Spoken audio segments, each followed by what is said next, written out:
सुरेखा अभी भी ठीक नहीं है। वो लोग खबर बाहर नहीं आने दे रहे हैं। दुल्हनपुर के पास जैदीगी नाम के इलाके में एक और माँ और बेटी का।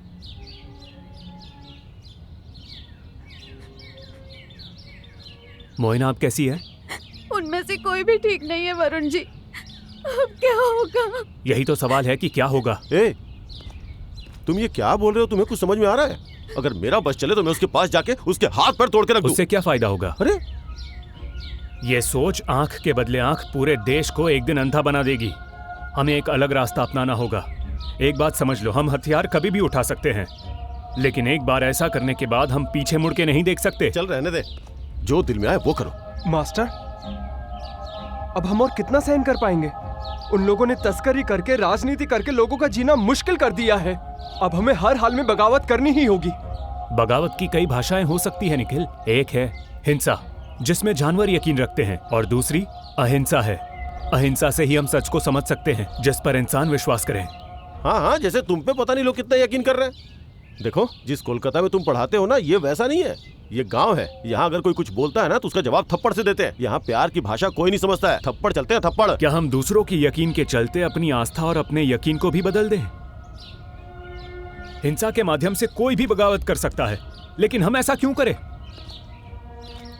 हमें इन हिंसावादियों के खिलाफ खड़े होकर उनकी आंख से आंख मिलानी होगी, और उस तरह की बगावत के लिए हमें एक मंच की जरूरत है। एक ऐसा मंच जिसे हम खुद बनाएंगे। उसका नाम होगा जागृति मंच।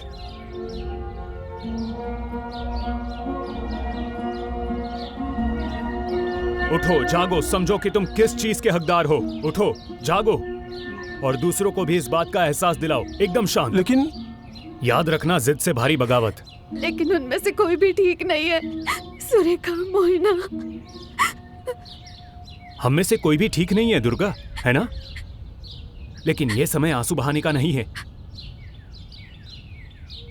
यह समय उन आंसुओं को अंगारों में बदलने का है। बगावत की जरूरत है, लड़ने की जरूरत है, लेकिन वो सब हमारे अपने तरीके से होगा। चलो।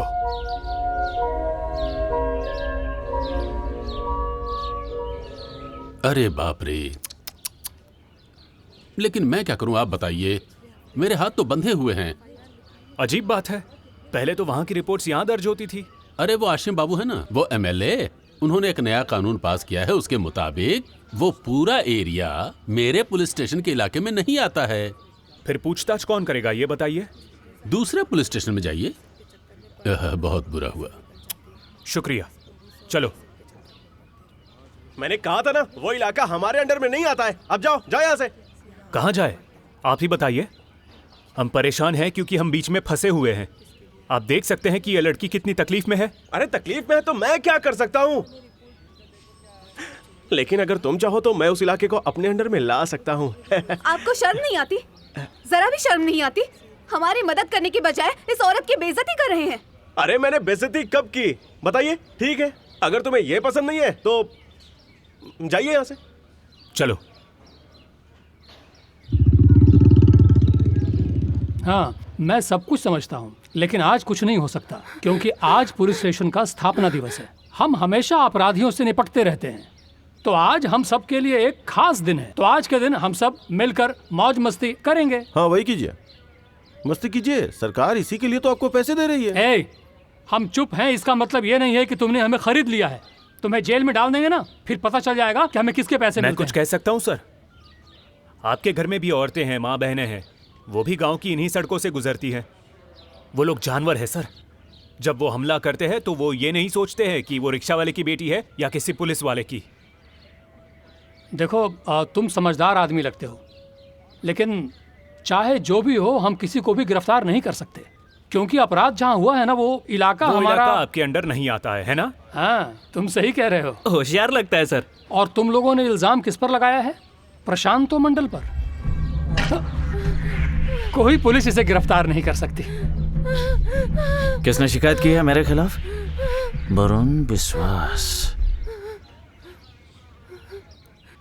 तुझे मैं मिट्टी में मिला दूंगा, स्वर की औलाद। तुम्हें क्या लगता है तुम ही सिर्फ ऐसा कर सकते हो? हाँ, मुझे धमका रहा है? धमकियों के लिए एक अलग नुस्खा है मेरे पास। औरतों के लिए एक अलग नुस्खा है, उनसे इतना प्यार जो करता हूँ, और आदमियों के लिए एक अलग नुस्खा, सीधे फिनिश।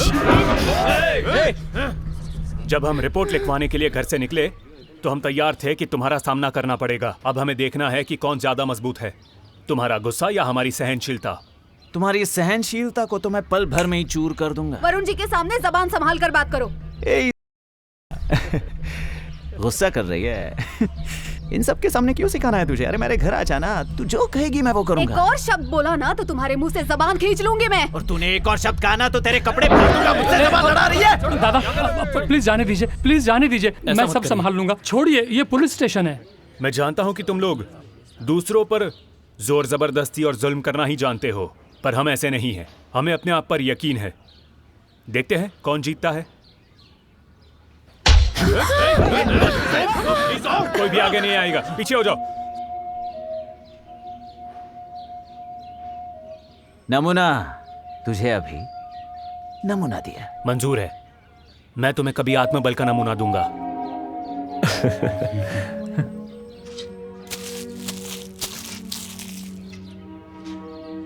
हे चलो।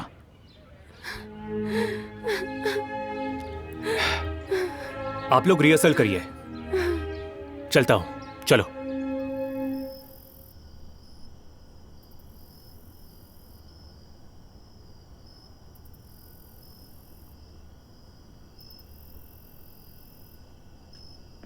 निखिल, कल कॉलेज स्ट्रीट के रास्ते में ये लेटर दे आना, इसे जीपीओ से भेज देना। आपको क्या लगता है मास्टर, इस लेटर से कोई फायदा होगा? आपने पहले भी लेटर भेजे थे ना, आए कोई जवाब? आज नहीं तो कल होगा, कल नहीं तो परसों होगा। अगर हम इस तरह से उम्मीद खो देंगे तो कभी कुछ होगा ही नहीं। कभी कुछ नहीं होगा, मेरी ये बात याद रखना। वो लेटर पढ़ेंगे और फाड़ के फेंक देंगे। इससे अच्छा है कि हम खुद उन राक्षसों को तबाह कर दें। और इससे क्या फायदा होगा हमें दादा? गुस्सा करने से समस्या का हल नहीं निकलता। दादा की तरह मैं भी आपके तरीकों से सहमत नहीं हूँ मास्टर। आपने उसका थप्पड़ सहा तो कल आप उसके घूंसे भी सह लेंगे। वो मारपीट पे उतर आया है, आप बस सहते रहेंगे। सह लेगा? ऐसा कब तक चलेगा वरुण जी? हम कभी भी इस परेशानी से बाहर आएंगे कि नहीं? नहीं दुर्गा, मास्टर बिल्कुल सही कह रहे हैं। रोशनी अंधेरे को चीर के निकलती है। इस गांव का अंधेरा एक दिन जरूर दूर होगा। एक मिनट, क्या कहा तुमने? रोशनी अंधेरे को चीरती है? क्या ये बात सच नहीं है? बिल्कुल यही सच है, यही सच है। और अब यही रोशनी हमारा हथियार होगी। मैं अभी आता हूँ, कल मंदिर में मिलते। निखिल, लेटर डाल के आना। अरे हाँ, पर जाओ छोड़ो।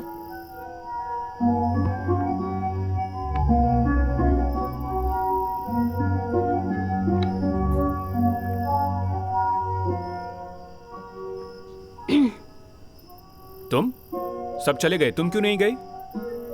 चली जाऊंगी। एक और लेटर? किंचुक ने कहा, तुमने सुना नहीं? रोशनी अंधेरे को चीरती है। अब हम इसी का इस्तेमाल करेंगे। लेकिन हमें पहले उन्हें सजा दिलवाने के बारे में सोचना चाहिए वरुण जी। क्या उसके लिए अभी हमें रोशनी लाने की जरूरत है? बिल्कुल जरूरत है। एक बात हमेशा याद रखना, a pen is always mightier than the sword. जहाँ कुछ भी काम नहीं करता वहाँ कलम काम करती है। इसके बारे में सोचो। हम जहाँ जहाँ भी अपनी परेशानी लेकर गए, किसी ने भी हमारा साथ नहीं दिया, बस चुपचाप बैठे रहे। अगर हमारे गांव में रोशनी आ जाए तो लोग फिर सोचने लगेंगे, वो हमारी बातों को समझने लगेंगे। तुम समझ रही हो मैं क्या कहना चाहता हूं? सुनो और मेरी बात समझो। सिर्फ हमारे सोचने से कुछ नहीं होगा, हमारे गांव वालों को भी सोचना होगा। अगर यहां रोशनी आएगी तो लोगों को हिम्मत मिलेगी। रोशनी बगावत की ओर हमारा पहला कदम होगी। जब बिजली आएगी तो लोगों को पता चल जाएगा कि थोड़ी कोशिश करने से भी चमत्कार हो सकते हैं। और इसके लिए मंत्री की जरूरत नहीं है, इसके लिए बस एक इंसान को सच्चाई से कोशिश करनी चाहिए। लेकिन मुझे आपकी फिक्र होती है वरुण जी। कैसी फिक्र? वो लोग अच्छे नहीं है, वो आपको चोट पहुंचा सकते हैं। कोई बड़ा काम कर रहे हैं तो फिजूल की चिंता नहीं करते। मुझे खुद की कोई चिंता नहीं है। लेकिन मुझे होती है। चिंता मत करो, बस मेरा साथ दो, उतना काफी है।